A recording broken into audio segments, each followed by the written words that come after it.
Today we're diving into one of the darkest questions in European history. Who was the most brutal king to ever sit on a throne? Now, when you think of medieval and early modern Europe, you might picture knights, castles, and royal pageantry. But behind those crowns and gilded halls, some monarchs committed acts so horrifying that their names still send chills down our spines centuries later.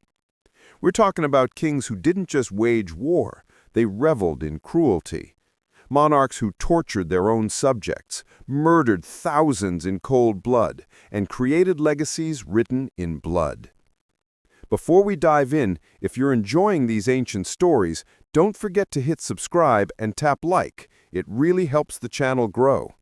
And tell me in the comments where you're watching from and what time period you want to explore next. So grab your seat, because we're about to meet 5 of Europe's most terrifying rulers, and then you get to decide who deserves the crown of brutality. Let's get into it. Contender number 1, Vlad the Impaler. Let's start with the man whose very name inspired Dracula, Vlad III of Wallachia, better known as Vlad the Impaler. Ruling in the 15th century in what's now Romania, Vlad earned his nickname through his favorite execution method, impalement. And we're not talking about a quick death. Vlad's victims were impaled on wooden stakes that were carefully rounded to avoid hitting vital organs, ensuring they'd suffer for hours, sometimes days, before dying. The scale is what's truly shocking. When Ottoman ambassadors refused to remove their turbans in his presence, claiming it was against their religion, Vlad had the turbans nailed to their heads. When he suspected merchants of cheating, he invited them to a feast and burned the hall down with everyone inside. But his most infamous act?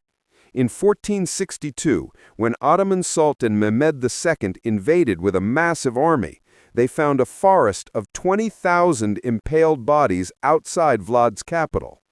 The sight was so horrifying that the Sultan, a man who'd conquered Constantinople, turned his army around and went home. Vlad's defenders argue he was protecting his small nation from powerful enemies through psychological warfare. But when contemporary accounts describe forests of corpses and blood running through city streets, it's hard to see him as anything but brutal. Contender number 2, Ivan the Terrible. Next up, Ivan IV of Russia, who literally has the Terrible as his historical title. That should tell you something. Ivan started promisingly enough when he became Russia's first Tsar in 1447. But after his beloved wife died in 1560, something snapped. He became paranoid, believing everyone was plotting against him, and what followed was one of history's darkest reigns. Ivan created the Oprichnina, essentially a state within a state controlled by his personal death squad.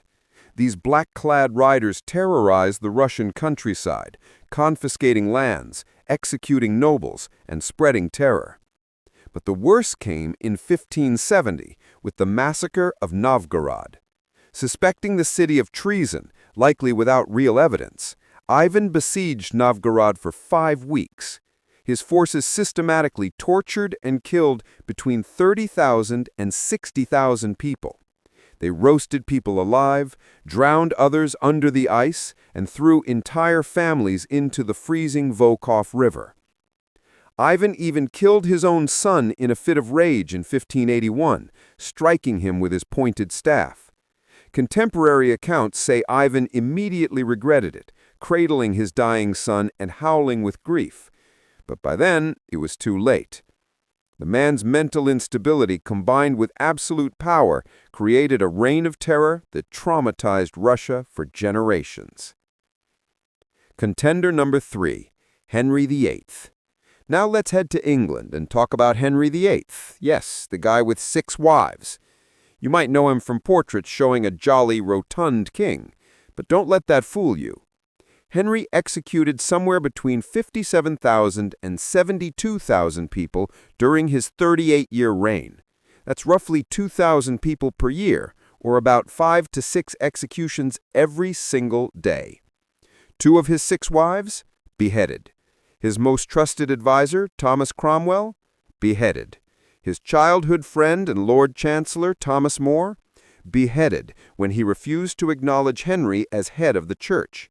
Lady Salisbury, an elderly countess and former governess to his daughter, chased around the executioner's block at age 67 before being hacked to death. When Henry broke with the Catholic Church to divorce his first wife, he didn't just create a new church. He launched the dissolution of the monasteries, destroying centuries of religious heritage and executing anyone who resisted, including monks and abbots.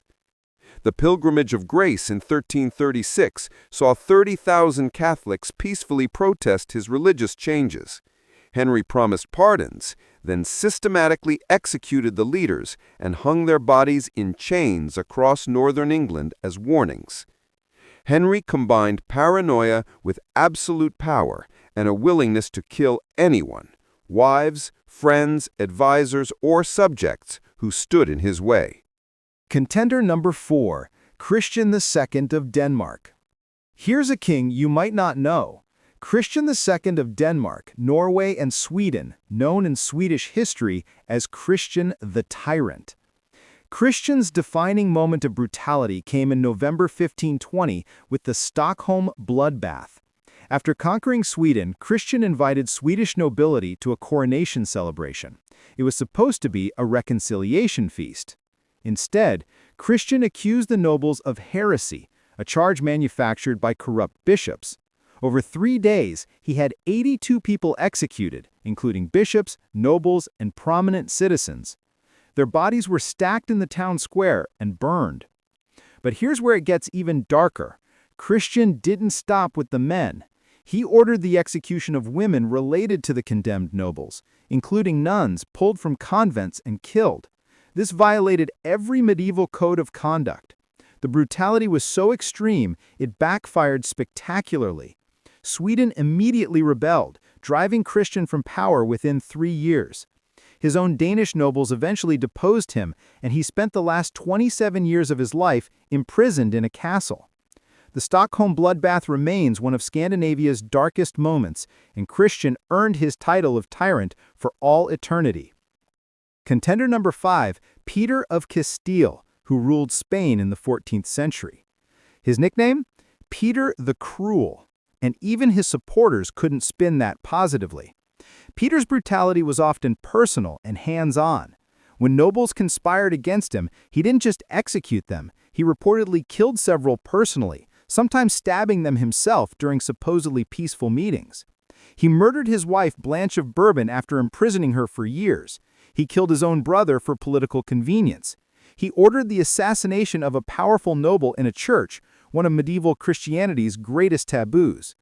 During his civil war against his half-brother Henry, Peter's cruelty reached new heights. He massacred prisoners, including wounded soldiers who couldn't defend themselves. He executed family members of his enemies, including women and children, to eliminate entire bloodlines. What makes Peter stand out is the intimate nature of his violence. While other kings ordered mass killings, Peter often personally participated, making his brutality feel even chilling. He died as he lived, violently. In 1369, his half-brother Henry stabbed him to death in hand-to-hand combat. Some sources say Henry's supporters helped hold Peter down while Henry delivered the killing blow. Conclusion. So there you have it. 5 kings who turned their thrones into seats of terror. Vlad with his forests of impaled victims, Ivan massacring entire cities in paranoid rage, Henry executing thousands, including his own wives, Christian betraying guests at his own feast, and Peter personally staining his hands with blood. Who do you think was the most brutal? Drop your vote in the comments below. And here's a thought. Were any of these kings actually defending their realms, or were they just monsters with crowns? Thanks for watching, and remember, absolute power corrupts absolutely. I'll see you in the next one.